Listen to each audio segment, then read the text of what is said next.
చాలా నిశ్శబ్దంగా ఉండాలా.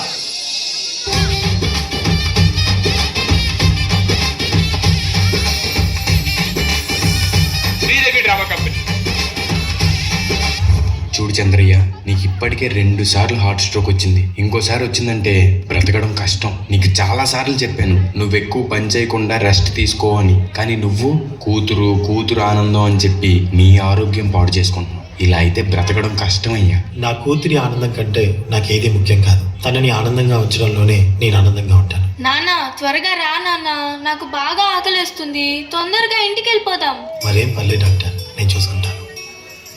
నాన్న, నాకు బాగా ఆకలిసినప్పుడు ఆ ఆకలి తెలియకుండా ఒక పాట పాడతారు కదా, పాడండి నాన్న.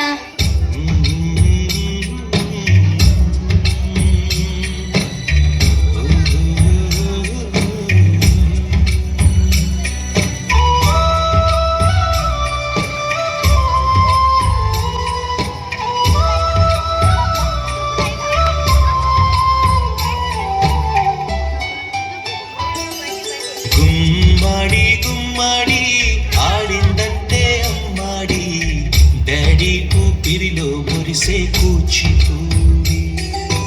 చిందాడి చిందాడి తుళ్ళిందంటే చిన్నాడి, మమ్మీ చూపుల్లో చూడు ఇంత వేడి. నాన్న, కాళ్ళు నొప్పొస్తున్నాయి నాన్న. వద్దంటే వినదే పగలంతా ఆడి పాడి, ముద్దైన తినదే పరిగెత్తే పైడి లేడి, చిలకల్లే చెవిలో ఎన్నో సునాడి, పడుకోదే 12 ఏం చేయాలి. గుమ్మాడి గుమ్మాడి ఆడిందంటే అమ్మాడి, డాడీ ఊపిరిలో మురిసే కూచిపూడి. ఏ చంద్రయ్య ఎక్కడయ్యా నా అద్దె డబ్బులు? 6 నెలల నుండి అడుగుతున్నాను, ఈ రోజుకి ఇంకా ఇవ్వలేదు. ఇలా అయితే ఉండొద్దయ్యా. నా ఇల్లు ఇప్పుడే ఈ క్షణమే ఖాళీ చేసి వెళ్ళిపోండి. అయ్యా కొంచెం చిన్నగా మాట్లాడండి అయ్యా. లోపల నా కూతురు నిద్రపోతుంది, విన్నదంటే బాధపడుతుంది. ఎలాగైనా 2 రోజులు మీ డబ్బులు కట్టేస్తానయ్యా. ఏంటి చిన్నగా మాట్లాడాలా? అద్దె కట్టడం చేత కాదు కానీ కూతురు ముందు పరువు కావాల్సి వచ్చిందా? రేపుటి కల్లా నా అద్దె డబ్బులు నాకు ఇవ్వకపోతే ఇంట్లో ఒక్క సామాను కూడా ఉండేవను. ఏమైంది నాన్న? ఏం లేదమ్మా, పద పడుకుందాం. నేను మొత్తం విన్నాను నాన్న, నువ్వేం బాధపడకు నాన్న. నేను బాగా చదువుకొని ఒక మంచి ఉద్యోగం చేస్తాను. మనమే ఒక మంచి ఇల్లు కట్టుకొని ఆనందంగా ఉందాం. అప్పుడు ఎవరికి డబ్బులు ఇవ్వాల్సిన అవసరం లేదు కదా. నువ్వేం బాధపడకు నాన్న. ఎన్నెన్నో ఆశలతో పెంచానమ్మా గుండెల్లో,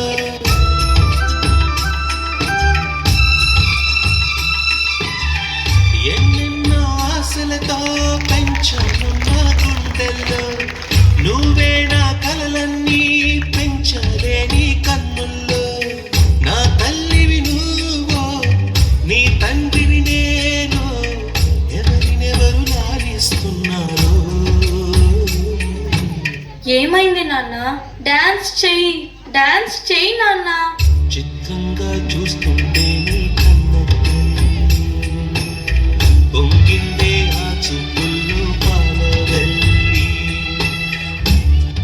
నాన్న, రేపు నాకు ఢిల్లీలో ఇంటర్వ్యూ ఉంది. అందులో కానీ నేను సెలెక్ట్ అవుతే 60,000 జీతం వస్తుంది. ఇక మన కష్టాలన్నీ తీరిపోతాయి, హ్యాపీగా బ్రతికేయచ్చు. నీ ప్రశ్నలు నీవి, ఎవ్వరో బదులెవ్వరుగా. జాగ్రత్త అమ్మా, నీకోసం ఎదురు చూస్తూ ఉంటాను. త్వరగా వచ్చేవా? ఖచ్చితంగా ఆ జాబ్ ని సంపాదించే వస్తా. ఏ గాలో నిన్ను తరుముతుంటే అల్లరిగా. మరి నేను వెళ్ళొస్తాను నాన్న, నువ్వు జాగ్రత్తగా ఉండు. ఆగాలో లేదు తెలియదంటే చెల్లదుగా. ఈ జాబ్ నాకు చాలా అవసరం. మా నాన్న నా కోసం ఎంతో కష్టపడ్డాడు. మా నాన్నని హ్యాపీగా ఉంచాలంటే ఈ జాబ్ నాకు రావాలి. బతుకంటే పడి చదువా, అనుకుంటే అతి సులువా. నా బంగారు తల్లి, నేను పని చేయట్లేదు, డబ్బులకి ఇబ్బంది పడుతున్నా అని తాను జాబ్ చేస్తా అని ఇంటర్వ్యూకి వెళ్ళింది. సర్లే, నేను ఇంకా ఎన్ని రోజులు బ్రతుకుతానో కూడా తెలీదు. తనకి జాబ్ వస్తే తనే హ్యాపీగా ఉంటుంది. నా పాపకి జాబ్ వస్తుంది, దేవుడు ఉన్నాడు, జాబ్ ఖచ్చితంగా వస్తుంది. ఖచ్చితంగా.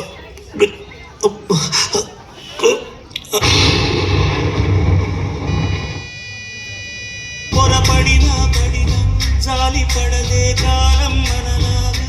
You are selected. నీకు ఈ జాబ్ వచ్చింది. Thank thank you so much sir. నాకు జాబ్ వచ్చిందని తెలిస్తే మా నాన్న చాలా హ్యాపీగా ఫీల్ అవుతారు. ఇప్పుడే ఈ విషయం మా నాన్నకు చెప్పాలి. ఏంటి నాన్న ఫోన్ లిఫ్ట్ చేయట్లేదు? సరేలే, డైరెక్ట్ గా వెళ్ళి సర్ప్రైజ్ చేద్దాం. ఆయన హ్యాపీగా ఫీల్ అవ్వడం నేను కల్లారా చూడాలి. ఒక నిమిషం కూడా ఆగిపోయేను వచ్చేదాకా.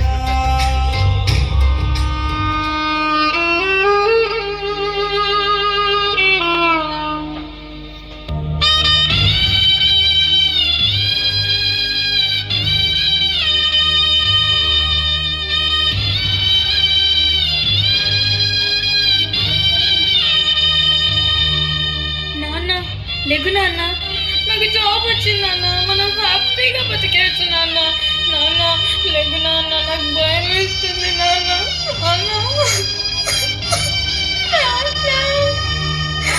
లేగు నాన్న. నాన్న ప్లీజ్ నాన్న లెగిసి చూడు నాన్న.